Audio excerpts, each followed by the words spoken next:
A VPN, short for Virtual Private Network, is a privacy protection tool that is quickly becoming a must-have. But why do you need a VPN, and how does it work in the first place?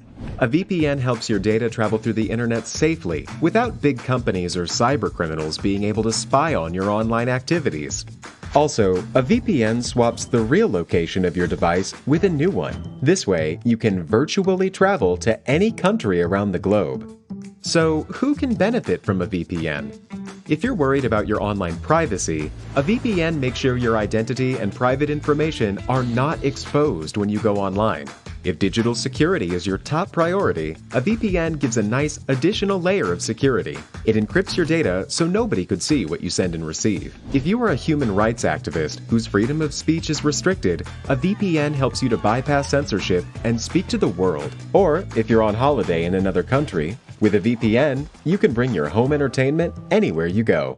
Here's a pro tip: check out Surfshark VPN. It has everything you need in a premium VPN, awesome speeds, and industry-leading protection that covers all of your devices. All you have to do is click connect. Secure your digital life and enjoy everything good that the internet has to offer with a VPN you can trust. Click link in the description and get 81% discount for your first order. Drying freshly cut slabs. Dry your wood in an area out of direct sunlight. Sunlight dries exterior wood faster than the interior wood on a slab, which may lead to your piece splitting. If you're drying your slab outside, leave it in a shady place that's covered so it doesn't get wet from the rain. Otherwise, you can dry the slabs in a garage or shed. While you can use fans and dehumidifiers to speed up the drying process, it may make your wood crack or split. Brush and sealer onto the ends of the slab. Wood dries faster from cut ends and can lead to warping and cracks. Dip a paintbrush in sealer and paint a thin coat onto the ends of your slab.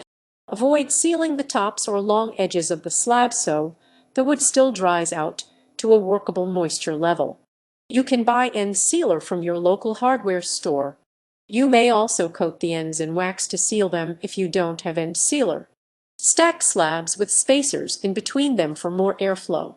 Lay down pieces of scrap wood that are 3/4 inches 7.6 10.2 cm thick on the ground so they are 18-24 inches 46-61 cm apart. Lay your slab flat on top of the scrap pieces of wood. If you have additional pieces you're drying, put one in 2.5 cm spacers between each slab so they are in line with the scrap pieces of wood. If you don't use spacers, air can't flow between the slabs so they can't dry evenly.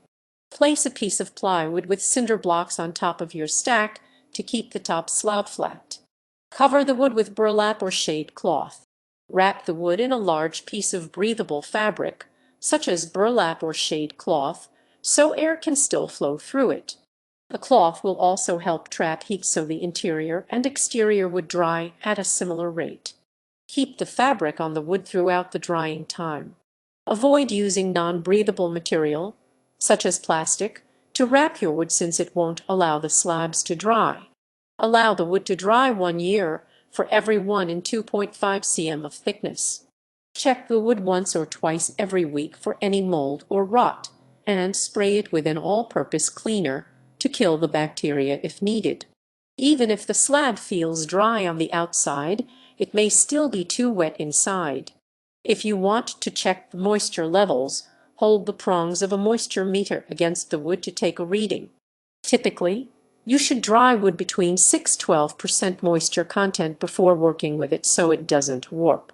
Applying stabilizer to unfinished wood. Wrap the slab in a wet towel for 2–3 hours. Wood stabilizer absorbs best into moistened wood since it can flow easier. Wet a large towel with warm water and wring off any excess water. Put the towel over the slab and wrap it around the entire piece of wood. Keep the towel around the slab for at least 2 hours so it can absorb some of the moisture. Use multiple towels to wrap your slab if you need to. If you're using freshly cut wood, you do not need to wet the slab since it will already have enough moisture. Set the slab on spacers inside of a plastic or glass container. Choose a container that's large and deep enough to fit the entire slab. Set 2 scrap pieces of wood that are 1 inch 2.5 cm thick on the bottom of the container and put your slab on top of them. That way, the stabilizer can also absorb through the bottom of the slab. If you can't fit your slab in a container, you can spread the stabilizer with a paintbrush instead. Submerge the slab in wood stabilizer. Wood stabilizer is a type of resin that prevents your slab from changing shape and cracking. Pour your wood stabilizer into the container so it covers your piece of wood completely. Make sure the top of the wood doesn't stick out from the liquid, or else it may dry out. You can buy wood stabilizer from your local hardware store. The amount you'll need depends on the slab's thickness and the size of the container you're using.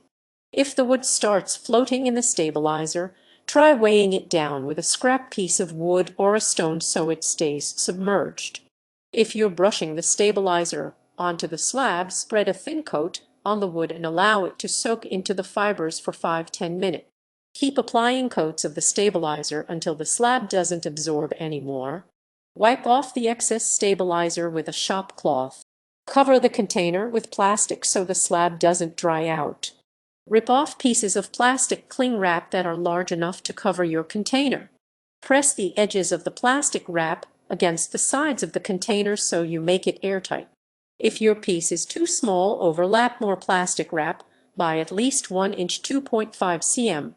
Apply plastic wrap onto the wood if you brush on the stabilizer as well. Soak the slab 1 day for every 1 in 2.5 cm of thickness. Keep the container with your slab in a safe place so it doesn't spill or get knocked over.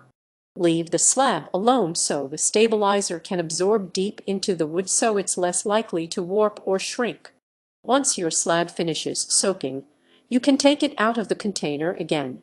For example, if your slab is 3 inches 7.6 cm thick, leave it submerged for at least 3 days. It's okay if you leave the wood in the stabilizer longer, but it may still crack if you take it out any sooner. Brush on your stabilizer every day if you're actively carving your wood slab. Otherwise, you can allow it to dry completely between treatments. Let the wood dry slowly until it has a 6–10% moisture content. Keep the wood away from direct sunlight since it can speed up the drying time and cause it to crack. Instead, keep it in a dry place with less than 70% humidity so it can dry out. Check the moisture content once every 2–3 weeks with a handheld moisture meter. Press the prongs of the meter into the top of your slab and check the reading on the screen. If it's above 10%, leave the wood to dry longer. Make sure the wood completely dries before using it for any projects.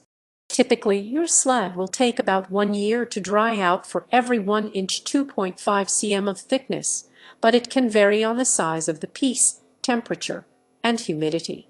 Avoiding damage from tools. Drill pilot holes through the slab before using nails or screws. Driving a nail or screw into the wood can put a lot of pressure on it and make it split. Pick a drill bit that's about 1/4. Make your hole straight through the slab before pulling the bit out. Put the point of your nail or screw in the hole before driving it in. Pre-drilling a hole relieves pressure from the wood so it's less likely to crack toward the edge. Blunt the tip of a nail before hammering it in. Sharp nails may actually separate the wood fibers when you pound them in, so check their points first. If you think the wood may split, turn the nail upside down and tap the point with your hammer 2–3 times to flatten it.